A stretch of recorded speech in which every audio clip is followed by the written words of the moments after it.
welcome. Hello.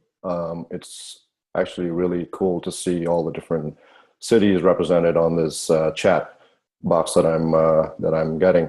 My name is Pranav Ramanathan. I am a co-founder of Kucharia, and it is my pleasure to introduce to you Kaitlin Reimann. Kaitlin is the co-founder of UBEC, which is a mobile fintech application that fosters social impact. She has a very interesting background. Our formal training is in journalism, but she is also an entrepreneur, an educator. She enables philanthropy. She is a parent.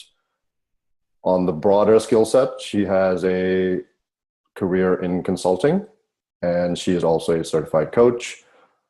What I found to be most interesting with all these different labels is that there is a common trend for change, which is serendipitous considering the topic for today is thriving in change.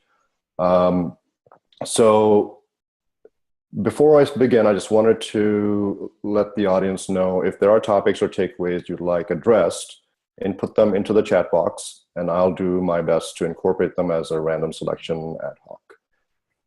So Kaitlin, since many of us on this call are coaches and potentially in our encore careers and have dealt with change, how have you navigated change in your own career? Well, thanks, Pranav, for having me, and Magda for kicking us off, and good morning, good evening, and good afternoon to everyone that's on the phone. I think just to echo what you said, it is really exciting to be with everyone this morning from all across the world. This is a fantastic group. And I think that the question that you asked, Pranav, is a really timely one for me as I think about, my career and where I've been and what change and thriving in change has really meant to me throughout the course of that time. So just for a little bit of historical context and background as we talk about that topic, as you had mentioned, I was formally trained in the field of journalism and had lived overseas very early on in my career. I'd wanted to be a sports journalist. I'm a sports junkie, so I don't know if we've got other sports junkies on the phone, but it was really my passion, and I thought it was my purpose in life was really to pursue the field of journalism and do this. And it was probably about a year after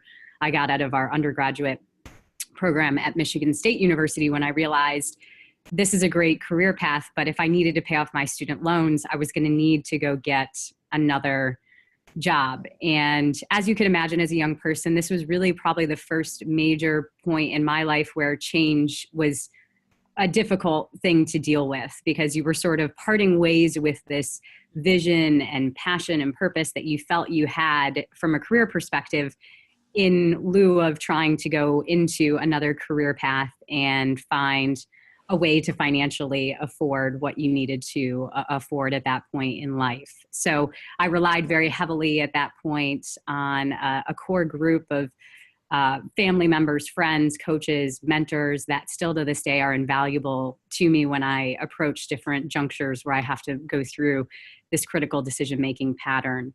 And after making the hard decision to, as my dad would have teased me at the time, to get a real job, I was lucky enough to be hired into Accenture, into our technology consulting practice, where I actually was asked to learn coding. So I actually went in from a journalism background and had to learn Java, and did that for about a year and a half, and quickly realized that my passion within consulting was really on the people side of what we were doing. And so I quickly transitioned into our human performance practice at the time, and what later became our talent and organization work. And by the end of the decade that I was with Accenture, I was leading our financial services work in North America.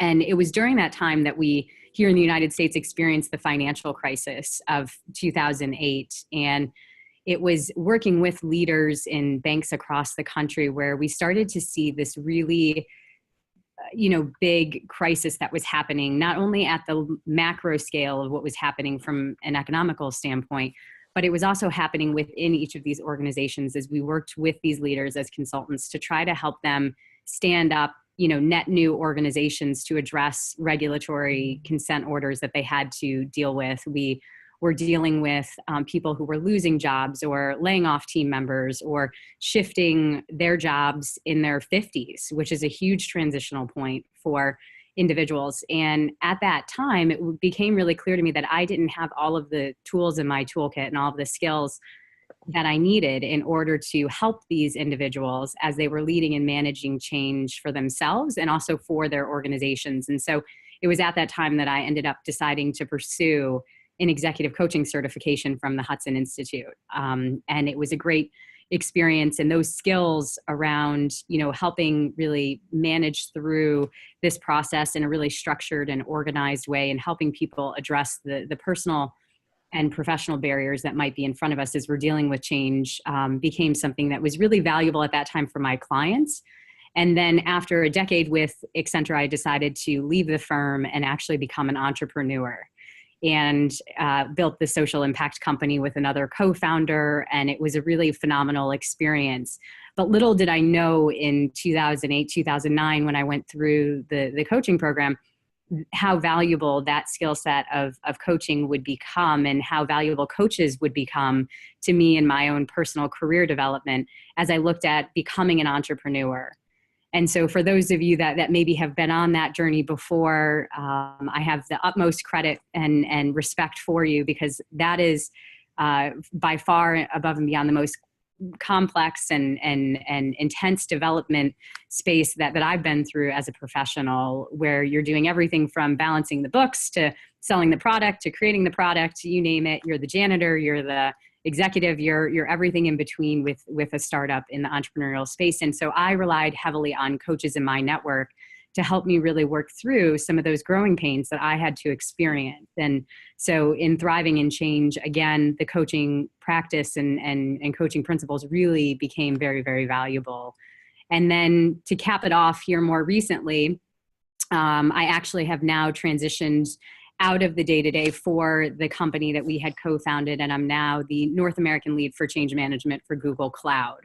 So yet again, another core transition where I've relied heavily on coaches and mentors and guides in my time to really help me think through this, break it down, make sure that I can bring my best self to what I'm doing day in and day out, even though I am managing another large transition where you step out of the day-to-day of a business that you loved and created and built, but really for the betterment of your family, you need to make these shifts and changes. So I think it's a long way to say that change has been almost a constant, I think, in my career. But what's been so valuable is really the coaching experience and having coaches around me and helping hopefully be a valuable coach to others as well. It's sort of incredible how at each step of your career you've reintegrated the skills and the backgrounds toward the next benchmark, which I think is where change can be challenging. You've turned it into an advantage, which is great. You brought up two things as you were talking about what you learned in consulting that applied to coaching, which is factors that could affect change in an organization. I heard you mention the external factor of market conditions and the internal factor of employee culture. Are there any? Would you like to expand a little bit on that? Sure. Yeah, I think that we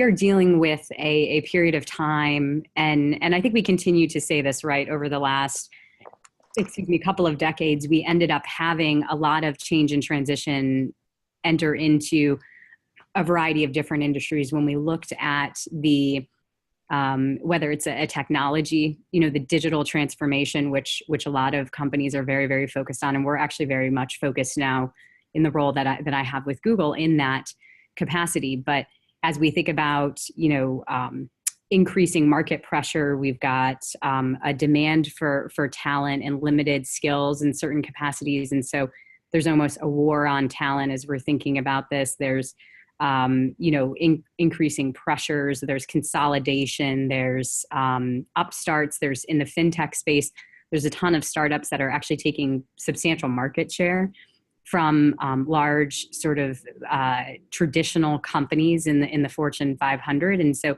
that constant innovation also keeps organizations at the forefront. And I think that coaching is so valuable for organizations that truly embrace that. And I think that it's it's not just allowing their executives to go through coaching, but it's building leaders that really believe and can demonstrate the discipline of coaching with their teams. And that has to be a very intentional move on behalf of the organization. And what we find with the organizations that are successful at doing that is that they are ahead of the curve when it comes to building the cultures, building the teams, building the innovators that will actually transcend the market pressures, the tailwinds, everything that's, capitalizing on that momentum that they can have just through their human capital. So I think it's really, really valuable, and ultimately something that, companies who do not do this, I think, will continue to struggle. Okay. And building on that a little bit, building leaders that can instill the discipline of coaching to their teams. How can coaching support change? Well, I think that there's, when we were in financial services, and then there's a couple of examples that I think of more recently, and companies were going through these substantial changes in short periods of time. What we ended up finding when I ended up going through the coaching program is that if we were able to work with the executives or leaders of these teams to help them open up their thinking, to shift their mindset around some of the core challenges that they were facing, to come to terms with some of the fears and anxiety and challenges that they have when they think about maybe leading this change. Maybe they were a first-time leader and they're sort of being thrown into this massive, what you could think of as a career opportunity if you're thinking about it the right way. But for many of them, they may have seen it as, oh my gosh, if I don't get this exactly right, I might be out of a job. And so how do we as coaches use the coaching process to help elevate that individual and elevate their thinking to allow them to bring their best selves to work every single day, so that organizations that are depending upon them to lead and manage just intense amounts of transition are able to see that success and really take advantage of the agility and the ease that they're looking for from different programs or initiatives or transformations that they're trying to put into play. It's really dependent upon these individuals being able to come to terms with that and rise to the challenge. And I think that the coaching process, from what I saw after going through that in 2008 and 2009, was really core to helping those leaders be able to step out of the fears, out of the anxieties, deal with some of the professional development points that they needed to in order to really rally the troops and lead their organization forward. That's interesting. And I mean, also, as you were saying that, I was thinking about, you've worked with organizations of varying scales, everything from the startup to now Google, and some in between. You've also worked in different vertical disciplines: education, philanthropy, technology. Are there some case studies? Are there some interesting moments that you'd like to share with us? Yeah, I think on the social impact side, that's really one of the areas where there's, for the betterment of the world, we hope, right? There's a ton of really seasoned professionals, folks that have a ton of experience, who have come to terms with the fact that they want to do something that will better the world and solve a problem that's a social problem. They want to make something better. They want to create connections. They want to facilitate and foster community, and really bringing that purpose level to the work that they do. And so now they're building some really innovative companies with the thanks to technology that are helping transform, the way that we think about social structures or access data. Or in the instance of UBAC, which was the company that we were building, really help provide necessary resources to nonprofit organizations that are doing really great work day in and day out for the communities that they serve. And what you find in that space is there's a ton of passion, a ton of interest, a ton of commitment that these folks have. And what I'm finding in the community of individuals that's involved in this is that there's actually a ton of coaches, which has been sort of an interesting revelation for me. And I think what's really fascinating about that is that I think the people that get involved in coaching are individuals who want to have meaningful conversations. Like, I think that's sort of the end of the day. Is meaningful conversations for me means that we are invested in getting to the conversation point with others that helps them make some sort of change that can really better their situation or better their environment or better their organization. And that's really so meaningful to those individuals and to the organizations that they help. And so it's, although I found it a surprise when I first got into the social impact space that there were a ton of coaches floating around where we'd be having coffee and conversations and we'd be talking about their companies or their work or their ideas. And then they'd be like, oh yeah, and I saw that you were a coach and I'm a coach, and we get talking about that. And I think that there's just a ton of synergy between that. And one of the things that I love about the coaching community is that it's a group of people who are very, very talented, but it's also a group of people who want to share their experiences and use their toolkit to help have those meaningful conversations so that we can drive things forward. And I think there's a ton of parallels when you think about why does somebody start a social impact company, and why is social impact now becoming such a huge industry and sector for us. And so much so that we have big companies out there that are sort of your traditional Fortune 100 or Fortune 500 that are now trying to think about how do we reposition ourselves to have a social mission and a social purpose and a social vision. I mean, even companies like a Facebook, you would think of as a social media platform. But when you actually look at the reframing, they just relaunched their mission probably a year ago, and it's really socially oriented. It's about, making connections and connecting the community. And I know that they've had their fair share of challenges recently with things that have been going on from a data standpoint, but it's just another example of how everyone realizes there's this wave of momentum thanks to the social impact space, and they're trying to capitalize on it. But to connect back to coaching, it was amazing to me to see how many coaches were actually the ones creating these companies, building these, serving on the boards, leading the associations. And I think it makes a ton of sense when you actually think about that at a deeper level. Sure. I want to deep dive into one part of what you said, and it's your experience with startups. I think many of us would be interested in your views on startups, which are in a constant state of change and have to undergo pivots.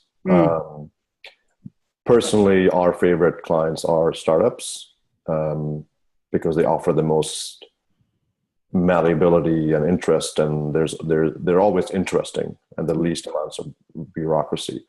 So, what are your thoughts on this area? Yeah, this is definitely near and dear to home, and I think you're right. I think it's sort of ironic a little bit, because I think when we think about coaching within an organization, we think of maybe, or at least traditionally, I would have thought of bigger companies first because they have the resources to bring in skilled coaches and deploy that out to their executives or their leaders or their high performers or their teams. And the sector that actually could benefit, I think, the most from coaching, and I'm seeing a ton of traction around, is actually the startup community. When I think about the starting and founding of UBAC as an example, and some of the incubators that we had a chance to be a part of, through that experience, you actually get to, build really close relationships with, 10 to 12 entrepreneurs at a time and learn about their businesses and what they're doing. And one of the realizations that I had coming out of the first incubator that we were a part of, which was actually a Google entrepreneurship incubator, was that you go in day one and everyone's like a little bit nervous, right? Because everyone's got these great companies and you're all talking about like, what are you doing? And you're sort of thinking, are we far enough along? Are we, successful enough compared to all these other companies? But after probably the first 6 hours or so with the group on day one, what we ended up finding out is that everyone's dealing with the same issues. Everyone's, stretched for technology talent. Everyone's doing things that they're not familiar with, and they're really concerned that they're failing. And there's a ton of imposter syndrome running around within the startup space, right? Because you have people who might be amazing executors and operators, but they're being asked to be the face of the company and be out in front of hundreds of people potentially at a time trying to talk about what they're doing. And you've got,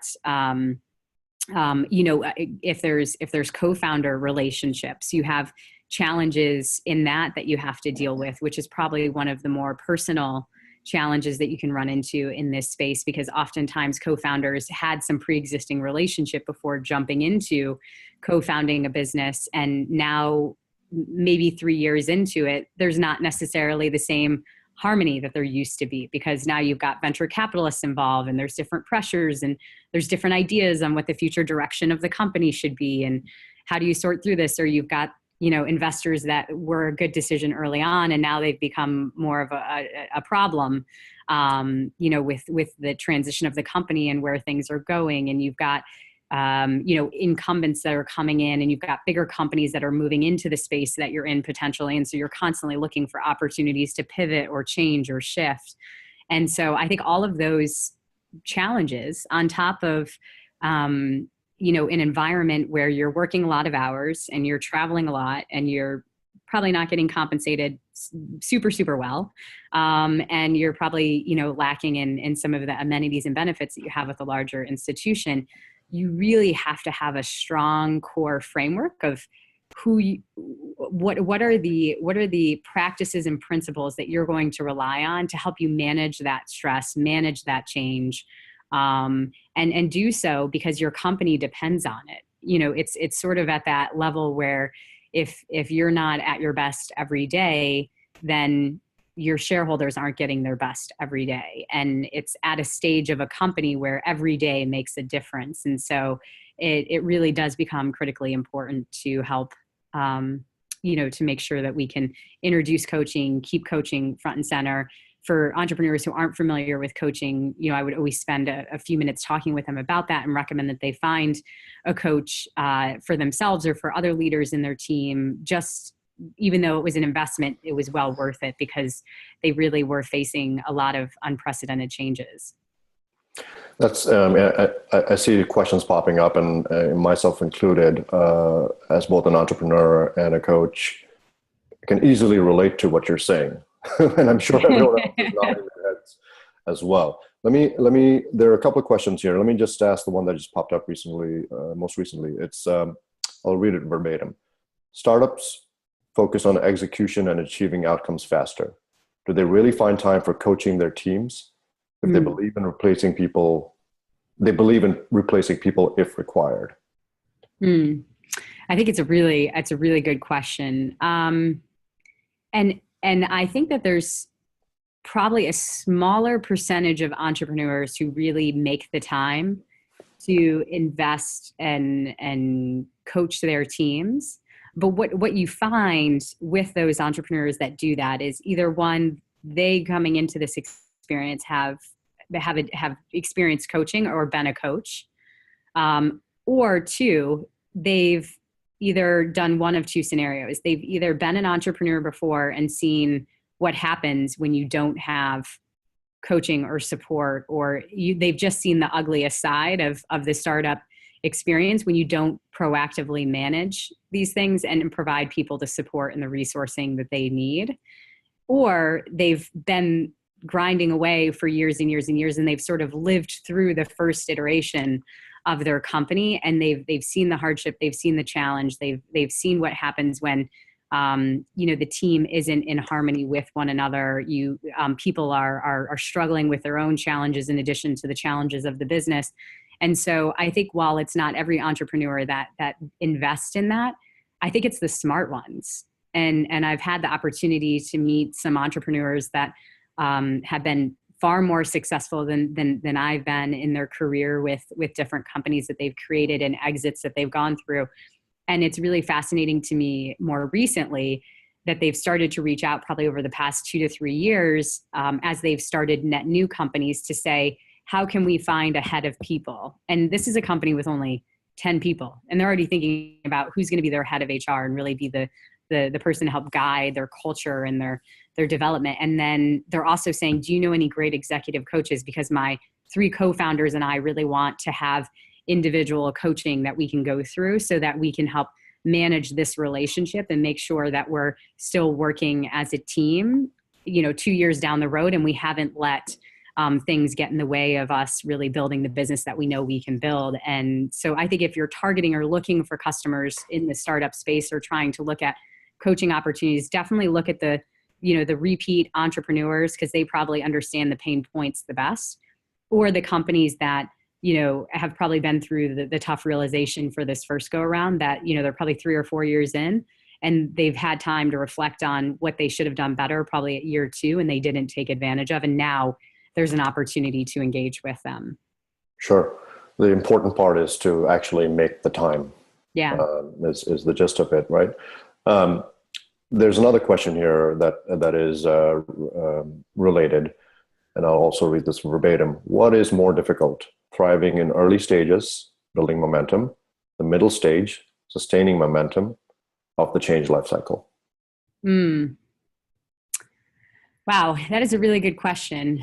I think that it's actually the middle part of the change, and I'll caveat that by saying the early part of change, if you've had the realization that change is necessary and that change has to happen, I think that working with clients or having experienced it myself, we are programmed as individuals to find a way forward, and we rely a lot of us, our mental models rely on momentum and progress and action in order to help us move forward.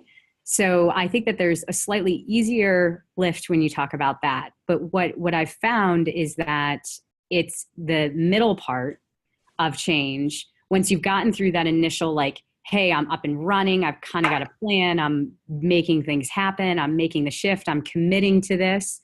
Even just committing to this in the early stage sometimes does a lot for an individual. But there was a saying when we were going through our programming that I thought really resonated with me because of some of the changes that I'd been through, but it's that it's messy in the middle. And I think transitions are oftentimes just that, where you get that early momentum, you get the quick wins, and then you really have to do the hard work, right? You start you might go through a series of conversations or internal, dialogues where you're like, I'm doing this great work. And then you realize that the biggest thing that you have to work on in order to take that next step is probably the hardest in the middle. And that's really where you're not going to have quick wins.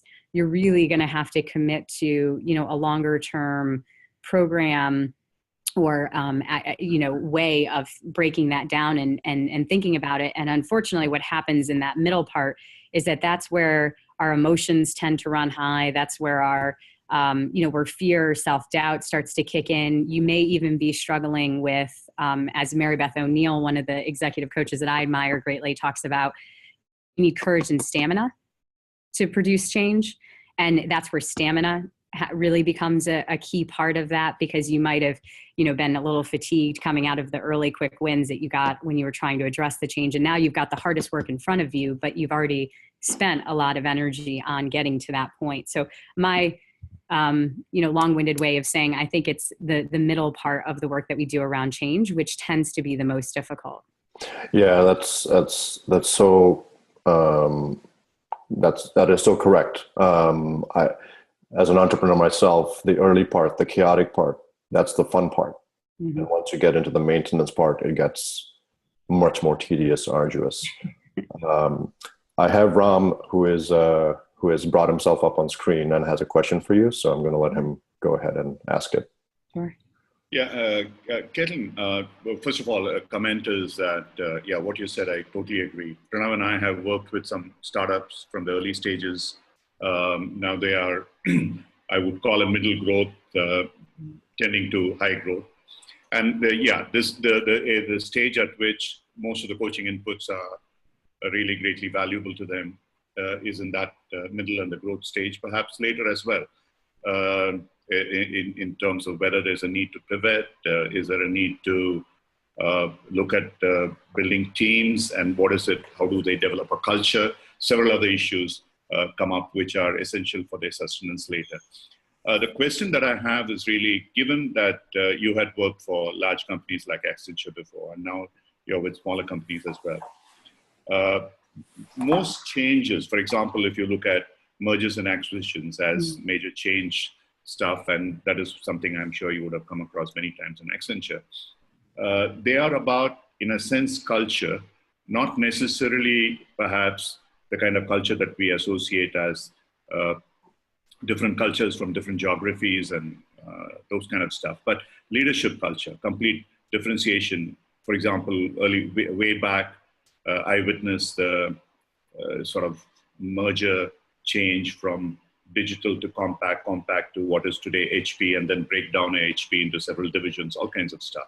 So in each one of them, what was important was about how these companies communicated their leadership culture, and that decided as to whether they were successful or not. So I just would like you to talk about your own experiences in that. Thanks.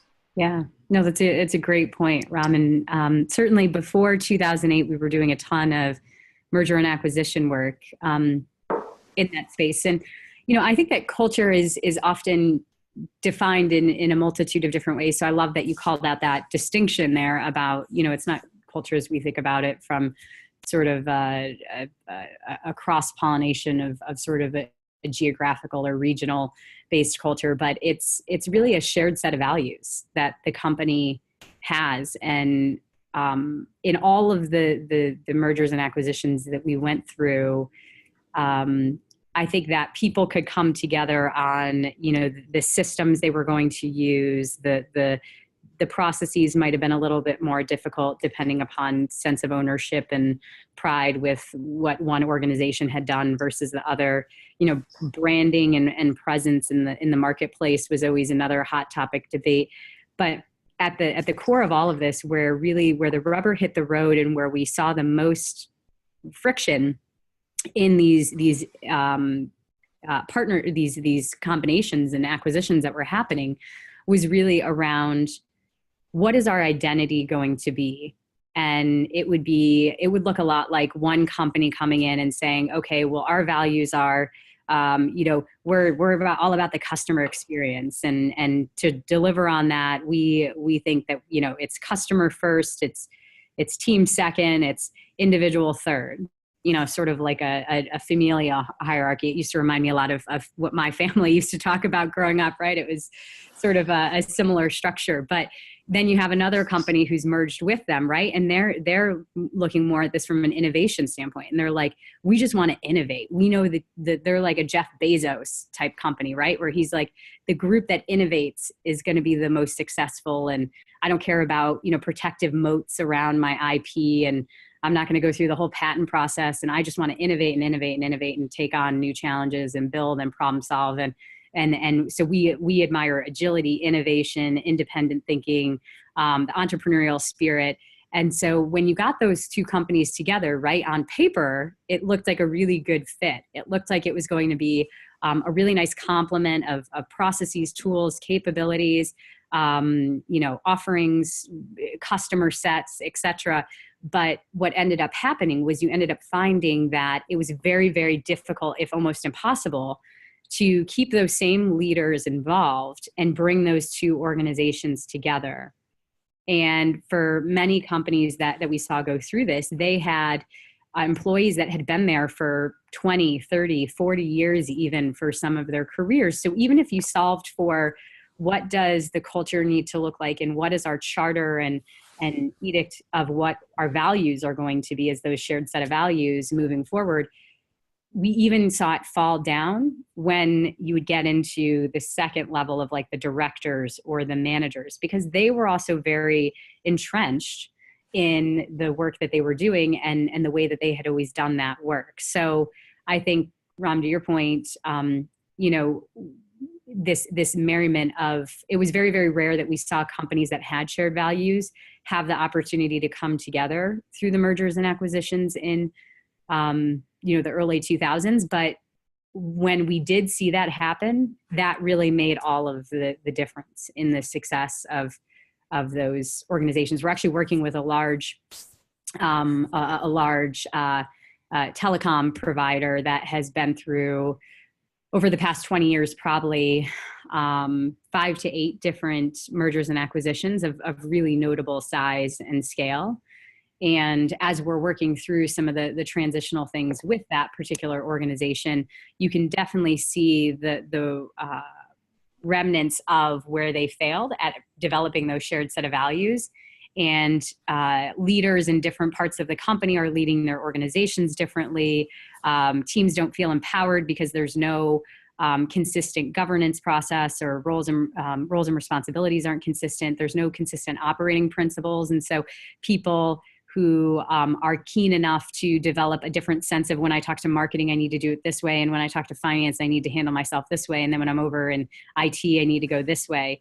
They might be successful at navigating it, but that's a very, very small percentage. So the downstream impact of this failed merger and acquisition environment over the past 20 years with this particular company is that not only are they not probably activating as much of the value they thought they could get out of the merger and acquisition, but now the employees don't even really know how to operate in their day-to-day environment, and they're not empowered to lead and drive change at a project level, because they don't have that consistent set of values, and they don't really have that shared vision. Kaitlin, I'm going to shift gears a little bit here because there are a lot of good questions popping up, and I encourage any of the audience, if they'd like to actually ask the question in person, to raise their hand figuratively, and we'll give you that opportunity. There's a question here about change creating anxiety.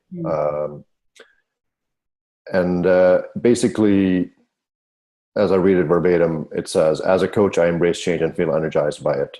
How can we deal with our bias about change when working with anxious clients?" And there's a follow-up to that, which is also relevant, is if we are anxious about change, how do we coach others given our own very real fears? It's a very good point. And one of the things that we focused on a lot in our coaching curriculum was making sure that it was client first, coach basically non-existent. So I think what that meant was, we as coaches need to, one, I think what you're identifying is develop this self-awareness, right? Like, do we thrive in change, or are we a bit anxious about change?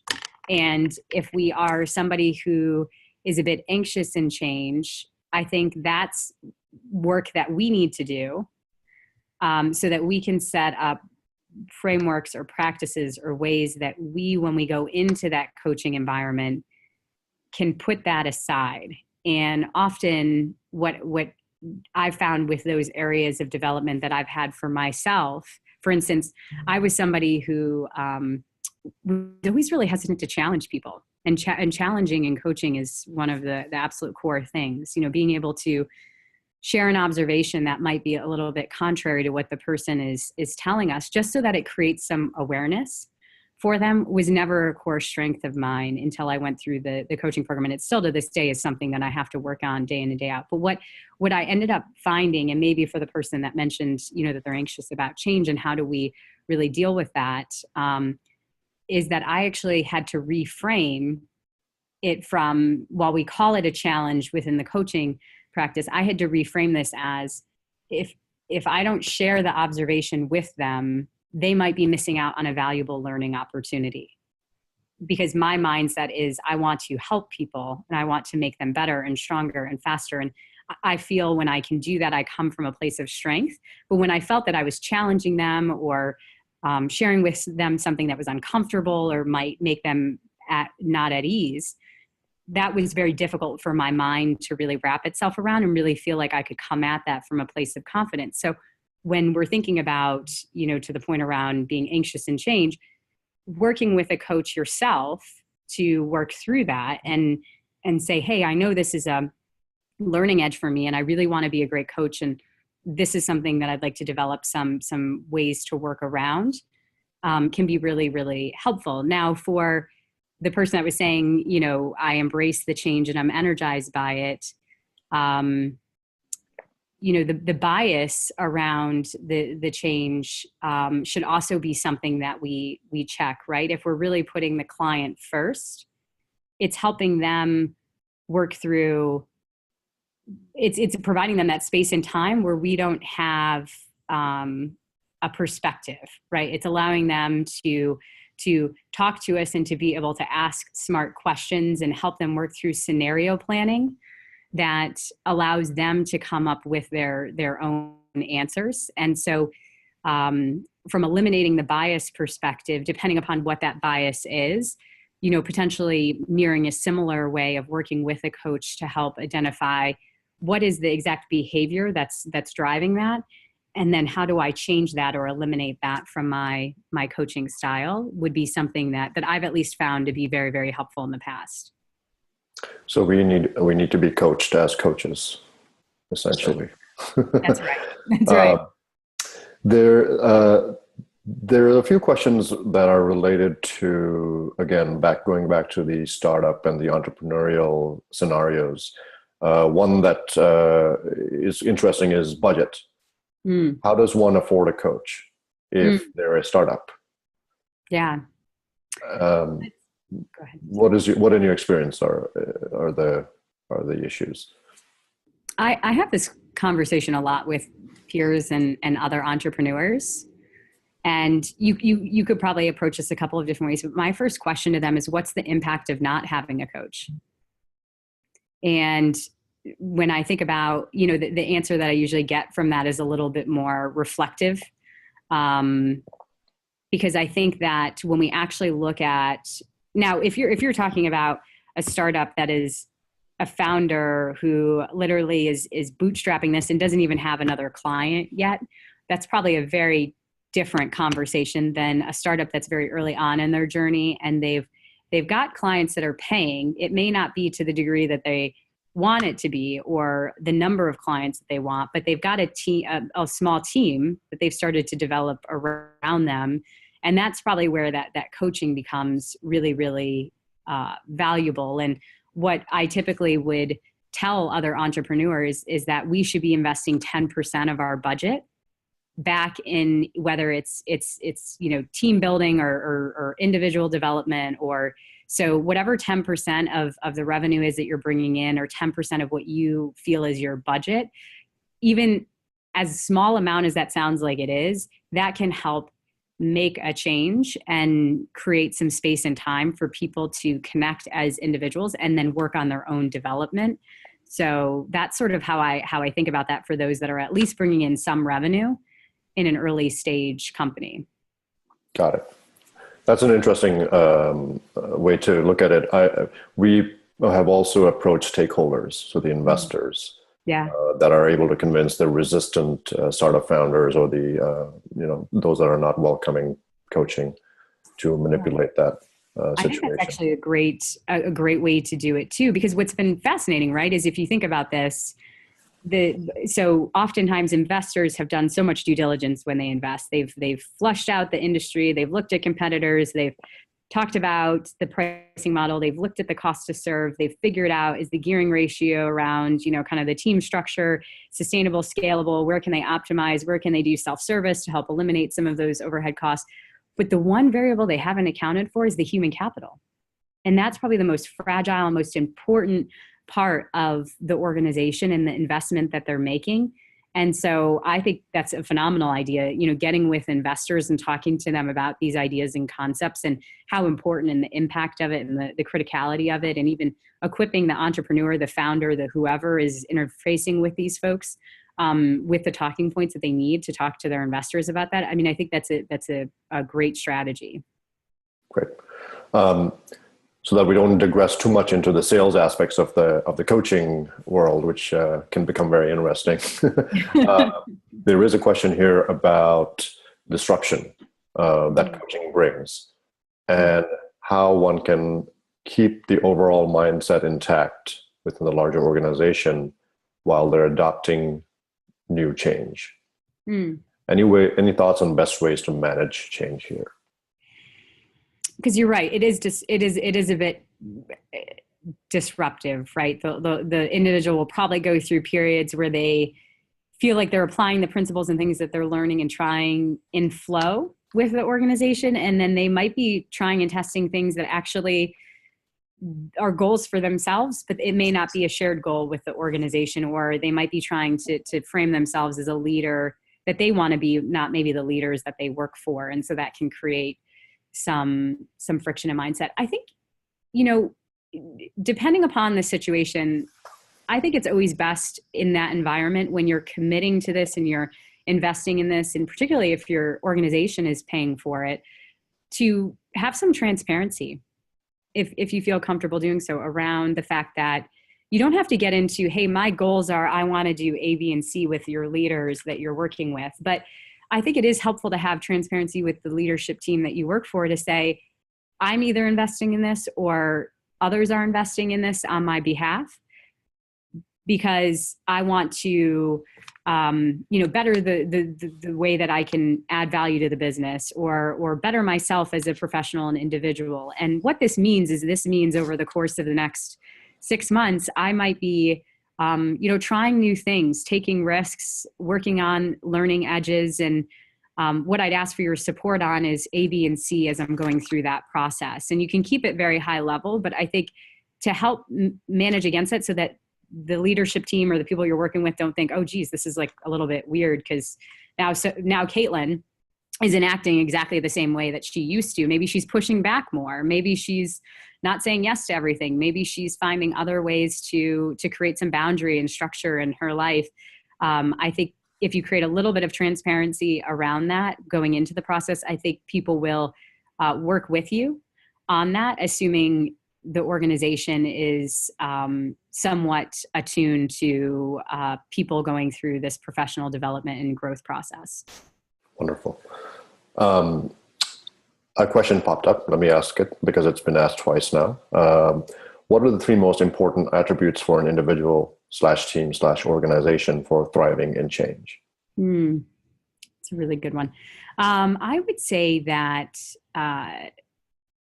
so first off, just back to what we were talking about, I actually think, communication and having an appropriate level, and appropriate means different things in different environments, but an appropriate level of transparency is key. I think, just to elaborate on that a tiny bit, I think that what has been really fascinating when we read the research is that, people often ask me, like, why is it important that we go through so much professional development? Why is there so much focus on this now in 2018 versus, what it was in 1970? And we are demanding of our employees day in and day out so much more on the cognitive thinking side and the conceptual thinking side of their day-to-day than we did potentially in years past, because of things like automation and computers and just access to information. And so because of that increased workload that we're asking employees to go through, to not have an employee be able to bring their best self to work each day is a real gap. It's a real impact to our bottom line. And so I think that, the teams that are going to thrive and change are ones that are committed to communicating and being transparent, with understanding that people have, people are people, and people are going to have professional and personal things that happen. But in order to thrive and change, we need to have some level of understanding where people are coming from. We don't have to divulge all details and get into full sagas about personal stories, but we do have to have that communication and transparency around what we're able to do, be able to set boundaries, talk through things, challenge each other, et cetera. So the other teams that are going to do really well with that, the other behavior that they're going to have is really this like learner's mindset. And it was something that we focused on a lot in Accenture, but it really meant that we were trying to be more curious about things and entering into team meetings or discussions as an organization when we weren't thinking, oh, we know the answer. We're just going to go in and hopefully ask some smart questions and open up the conversation so that we can better understand each other's points of view. So I think that that's a second key area. And then the third is, I think that the teams that are going to thrive and change really have to, there has to be some level of trust and dedication there. That's probably the other key third one, which is, do they trust in the organization? Do they trust in the team? And what we find is that if you have sort of a learner's mindset that creates that open communication and transparency, it's much easier to build trust and to rely on trust. And it's not always going to be easy change. We know it's very, very difficult, and it's almost a constant thing. But if you trust that the person that's sitting next to you or the leader that you report to is really there with the best of intentions, they may not always get it right. But if they're there with the best of intentions, then it's much easier for us to lean into that change and to lean into the challenges and the roadblocks and the barriers and the issues, and also celebrate the success that we might have as we collectively come through and succeed on the other side of that. Great, thank you. I have a question here that's also been asked twice, so let me ask it. And we are approaching, we're about 7 minutes away from closing, so I want to make sure I get to everyone here. What do you think about more and more coaching need for entrepreneurial intelligence and entrepreneurship in organizations as well as entrepreneurship? So more, just to make sure I have it right. So it's more, what do we think about coaching to help create the entrepreneurial spirit as well as the entrepreneurial spirit when we think outside of the organization? Right. It's so, it reminds me again of one of the companies that we were helping go through a merger and acquisition that really fit into that almost second category that we were talking about, where they were like, we're Jeff Bezos. We just want to innovate and we just want to do, and we don't think about doing patents. We're just going to continue to scale and grow and try new things. And so having that mindset of innovation internally for that organization, what we actually found, which was really fascinating, is that they actually had a pretty great professional development program and offering for their internal employees, because they, like you're pointing out, saw the value in, hey, if we want people to be really creative and have that bounce and that spark and that fun pizzazz with the work that they're doing, we need to provide them some sort of outlet and way to develop. So as far as a coach really helping an organization that's with that mindset, succeed in that way, I think if we anchor our coaching, if we understand and we work with leaders before engaging in that coaching, what are the core values and what are sort of the objectives that we're trying to get out of not coaching one set individual, but coaching and deploying a coaching program within the organization, I think that, that's good context. And then what we have to do is we obviously have to work from the individual's agenda and their point of view on what they're trying to accomplish. And if there's somebody in this environment who's trying to work on their communication style versus maybe becoming more innovative and aligned, what's great about that is that what we can see as coaches is that that's still a building block for getting there, right? Like we can kind of understand how this all fits together so that at the end of the day with the coachee and the work that we're doing, they're still going to be positioned for success and hopefully be, able to move that forward. I think on the entrepreneurial side, it's a lot of what we talked about with the priority and just the need for that and how critical it really is in that startup space, and making sure that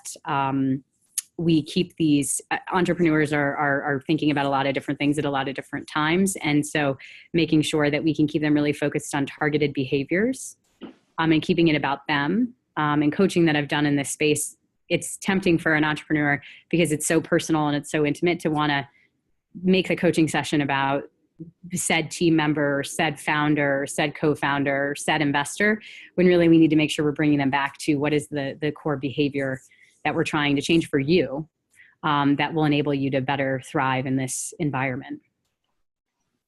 Thank you. There is a question here that actually would be interesting. It takes both your consulting experience and your coaching experience, and I'm interested in the answer myself. What are the top 3 things you would advise us working with organizations going through a change, mergers, acquisitions, restructuring, etc.? I would say that so those changes that I've experienced are some of the more difficult changes that we can work with companies through for an individual.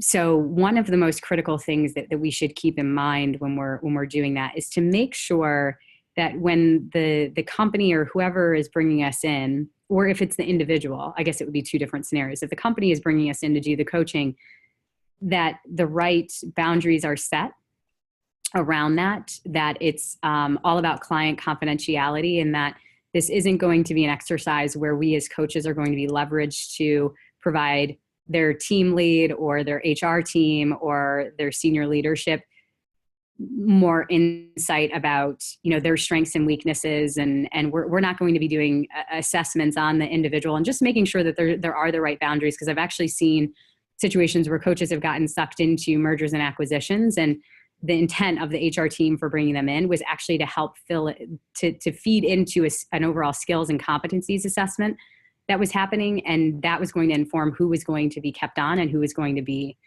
leaving the organization. So one thing to think about there is just to make sure if you are being brought in by an organization that you're setting the appropriate boundaries for you as coach, and then the appropriate boundaries between the kind of client coach organization relationship.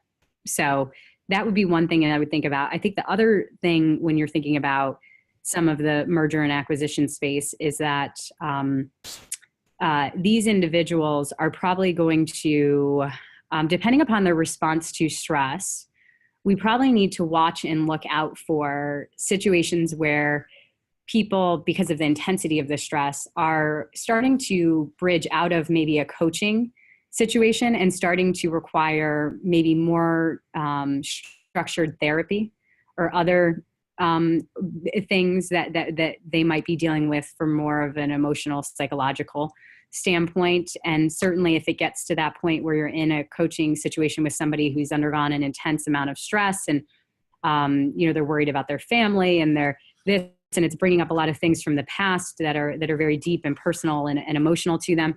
I think one of the best things that we can do as coaches is just make sure they know that I often have a couple of therapists that I know really well. So if we get into that, here locally, I can say, hey, if you would feel up to it, this might be someone that you want to go have a conversation with or talk with because of the intensity and the amount of change. And then I think the third part is just keeping in mind what Mary Beth O'Neill said, which is change takes courage and stamina. And that applies to organizations at an organization level, and that applies to individuals. So making sure we can keep that right in front of us, and help coach and guide our clients through that. And just understand as coaches, some sessions you might be like, yeah, I just killed that. That was really great. And then other sessions you might feel like you're taking a couple of steps back because it is a little bit of a roller coaster. Sure. So I have many more questions. The panelists the audience has many more questions, but I am being flagged to wrap it up. And we didn't even get to go into the social impact part of coaching, which maybe we'll have to organize another session for that. And with that, thank you so much, Kaitlin. I'm gonna pass it on to Magda to close up. My pleasure. Thank you. Thanks, guys. Thank you, Kaitlin. That was super useful. As Pranav mentioned, there's quite a few other questions still in the chat, so I will pass those on to you. If you're able to answer them in a video or a blog post, we would love that. And if that happens, I'll make sure that everyone who's attended gets access to that. But until then, thank you so much, Kaitlin. Thanks, everyone. We are done for today, but tomorrow we have 2 more sessions coming up. First one's going to be on polarity, and the second one will be on artificial intelligence. So I hope you join us for both of those. We will have recordings of all sessions available next week. And if you're enjoying these sessions this week, please join us during our regular colloquiums. If you go to coacharia.com/events, you'll be able to see all of our upcoming sessions for this year. Everything is free. Everything earns you CCEUs. So we hope to see you there. Have a wonderful weekend, everyone. See you again soon.